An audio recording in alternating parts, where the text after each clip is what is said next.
안녕하십니까, 최진호입니다. 최진호의 신앙탐구 31번째 시간입니다.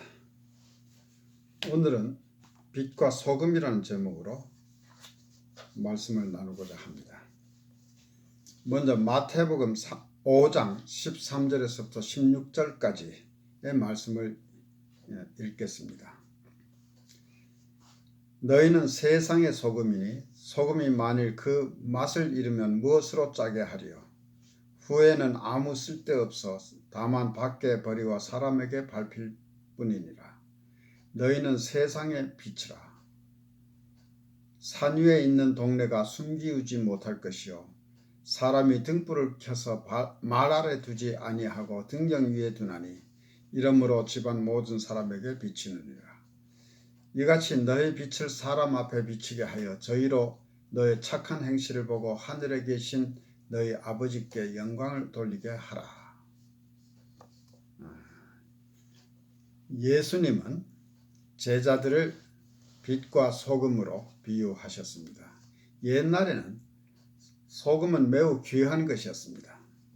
로마에서는 군인들에게 급여를 지불할 때 소금으로 주었다고 합니다. 오늘날의 급여를 영어로 셀러리라고 하는데 이 단어는 소금이라는 뜻의 salt와 같은 어원에서 나온 말이라고 합니다. 예수님은 13절에서 너희는 세상의 소금이니 라고 하셨습니다. 소금이 되어라가 아니고 소금이다 라는 뜻입니다. 너희는 소금이므로 소금의 역할을 다하라고 하시는 말씀입니다. 소금의 역할을 다하기 위해서는 소금이란 무엇이며 소금의 역할이 무엇인지를 알 필요가 있습니다. 따라서 성경적 관점에서 소금이란 무엇이며 소금이 상징하는 것은 무엇인가를 살펴보겠습니다. 구약에서 소금은 제사에 사용되었습니다. 구약 성경 레위기 2장 13절에는 내 모든 소제물에 소금을 치라. 하나님의 언약의 소금을 내 소제에 빼지 못할지니 내 모든 예물에 소금을 드릴지니라 라고 규정하고 있습니다. 모든 제사의 예물에는 반드시 소금을 첨가해야 했던 것입니다. 그리고 이를 언약의 소금이라고 표현하고 있습니다. 하나님은 민수기 18장 19절에서도 이스라엘 자손이 여호와께 거제로 드리는 모든 성물은 내가 영영한 음식으로 너와 내 자녀에게 주노니 이는 여호와 앞에 너와 내 후손에게 변하지 않는 소금 언약이니라 라고 하셨습니다. 이런 표현에서 상징하는 의미는 소금은 변하지 않는 성분으로 굳은 약속 혹은 맹세를 의미하는 것으로 보입니다. 소금은 음식의 맛을 내는 데 사용됩니다. 욥기 6장 6절에서는 싱거운 것이 소금 없이 먹히겠느냐, 닭의 알 흰자위가 맛이 있겠느냐고 음식의 맛을 내는 데 소금의 중요성을 강조하고 있습니다. 실제로 오늘날에도 음식의 맛을 내는 데는 소금이 매우 중요하며 음식 맛의 약 80%는 소금이 좌우한다고 합니다. 뿐만 아니라 소금은 보존제, 즉 preservative라고 하는데요. 보존제로 사용됩니다. 즉 음식 등을 썩지 않게 하는 역할을 하는 것입니다.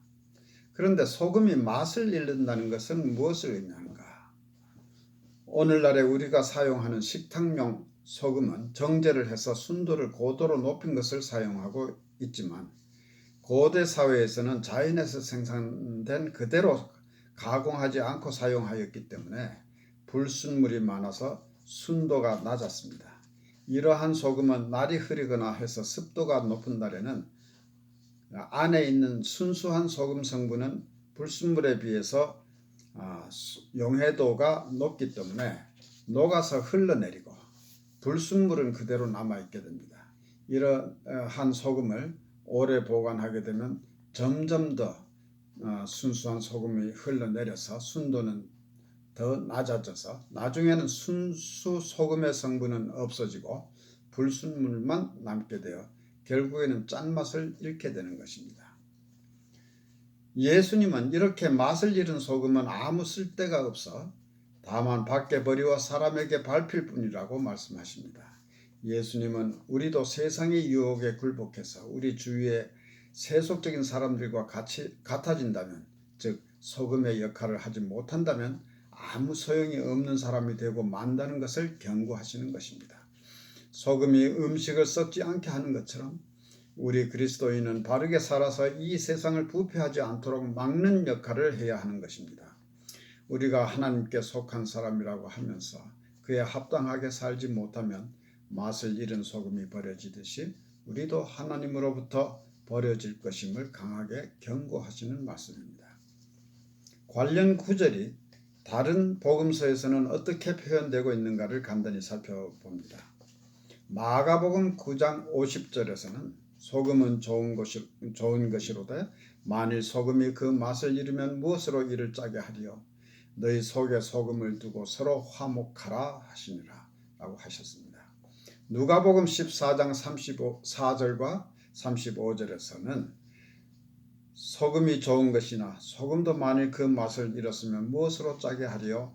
땅에도 거름에도 쓸데없어 내어버리느니라. 들을 귀가 있는 자는 들을지어다 하시니라 라고 하셨습니다. 너희 속에 소금을 두고 서로 화목하라 는 말씀과 소금이 맛을 잃으면 땅에도 거름에도 쓸데없어 내어버리게 된다는 말씀은 우리에게 강한 경고를 주시는 것입니다. 이어서 예수님은 제자들에게 너희는 세상의 빛이라고 하셨습니다. 예수님은 이 말씀을 모든 이스라엘 사람들에게 하신 것이 아닙니다. 더군다나 서기관들이나 율법학자들이나 종교 지도자들에게는 하신 말씀은 더욱 아닙니다. 그들은 이미 세상의 빛의 지위를 상실한 자들이기 때문입니다. 예수님은 이 말씀을 그를 따르는 제자들에게 하신 것입니다. 빛이란 어두움을 밝게 하는 것인데 어두움이 부정적이고 감추인 것을 상징한다면 빛은 희망이나 영광을 의미하기도 하고 어떤 가치나 진가를 표현할 때 사용하는 단어이기도 합니다. 흔히 빛을 발한다고 할 때 이는 상당한 능력이나 힘을 드러내는 것을 의미하기도 합니다. 구약 성경에서 어두움과 빛에 대한 예언을 찾아본다면 이사야서 60장 1절에서부터 3절까지의 말씀을 들 수 있습니다. 일어나라 빛을 발하라 이는 내 빛이 이르렀고 여호와의 영광이 내 위에 임하였음이니라. 보라 어둠이 땅을 덮을 것이며 캄캄함이 만민을 가리우려니와 오직 여호와께서 내 위에 임할 것이며 그 영광이 내 위에 나타나리니 열방은 내 빛으로 열왕은 비추는 내 광명으로 나오리라고 하였습니다. 어두움이 땅을 덮고 캄캄함이 만민을 가리울 때 오직 여호와께서 임하시면 그 영광이 우리 위에 나타날 것이니 그때는 모든 나라와 왕들이 우리의 빛을 보고 광명으로 나올 것이라는 말씀입니다. 본문 14절에서 예수님은 산 위에 있는 동네가 숨기우지 못할 것이라고 하셨습니다. 하나님은 한 도시, 즉 주의 성산을 건설하셔서 모든 나라가 그 빛을 보고 나오도록 하실 것인데 이것은 이사야 60장 3절의 말씀, 즉 열방은 내 빛으로 열왕은 비추는 내 광명으로 나오리라는 예언의 성취인 것입니다. 하나님의 빛은 모든 나라에 비춰져서 그들을 이끌어낼 것입니다. 여기에서 주의 성산은 시온산을 말한다고도 볼 수 있는데 이것은 지상의 어느 한 곳을 의미한다고 보는 것보다는 하나님이 이 땅 위에 세우신 교회를 상징한다고 보아야 할 것입니다. 그리고 우리 믿는 자들이 그 빛의 역할을 수행해야 하는 것입니다. 우리 즉 교회가 바라는 빛을 보고 열방 모든 나라의 백성이 그 비추는 광명으로 나오게 하라는 말씀인 것입니다. 한편 시편 43편 3절에서 시편 기자는 주의 빛과 주의 진리를 보내 나를 인도하사 주의 성산과 장막에 이르게 하소서라고 하였습니다. 이 저자는 어려운 처지에 처해 있는데 당장에 하나님의 도움은 보이지 않고 위급한 상황에서, 아주 답답한 상황에서 원수의 손에서 자신을 구원해 달라고 간구하는 기도인 것입니다. 희망이 보이지 않는 캄캄한 상황에서 한 줄기의 빛, 주의 빛은 바로 구원을 의미하는 것입니다. 15절의 말씀에서 사람이 등불을 켜서 말 아래 두지 아니하고 등령 위에 두나니 라고 하셨습니다. 등불이 바람에 꺼지지 않도록 큰 그릇으로 그 등불을 덮어 놓는다면 물론 공기는 들어가야 되겠죠. 바람으로부터 그 등불은 보호할 수 있겠지만 빛은 보이지 않게 될 것입니다. 등불은 등경 위에 두어야 집안 모든 사람에게 비칠 것입니다. 그러나 바람이 불면 꺼질 위험이 있습니다. 우리도 하나님께서 주신 사명을 다하기 위해서는 핍박을 받을 가능성을 감수해야 하는 것입니다. 죄송합니다. 하나님의 빛이 우리에게 비치셨기 때문에 우리는 빛이 됩니다. 우리는 스스로 빛을 발하지는 못하지만 거울이 햇빛을 반사하듯이 하나님의 빛을 받아서 이를 반사할 수 있습니다. 거울에 먼지가 많이 묻어 있거나 방향을 제대로 잡지 못하면 빛을 제대로 반사할 수 없듯이 우리도 마음이 순수하지 못하거나 방향을 하나님께 제대로 잡지 못하면 하나님의 빛을 제대로 반사하지 못합니다. 16절에서 이같이 너의 빛을 사람 앞에 비추게 하라는 말씀은 우리의 마음을 순수하게 하고 제대로 하나님을 향하고 있어야 한다는 말씀입니다. 우리가 하나님의 빛을 발하는 것은 우리의 명성을 위해서가 아니라 하늘에 계신 아버지께 영광을 돌리기 위해서입니다.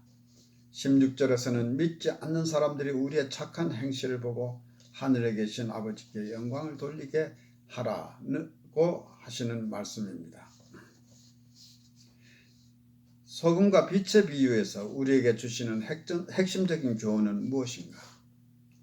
소금의 비유는 이 세상에 동화되지 말라는 경고의 말씀이고, 빛의 비유는 담대하라는 소명과 책임을 강조하시는 교훈입니다.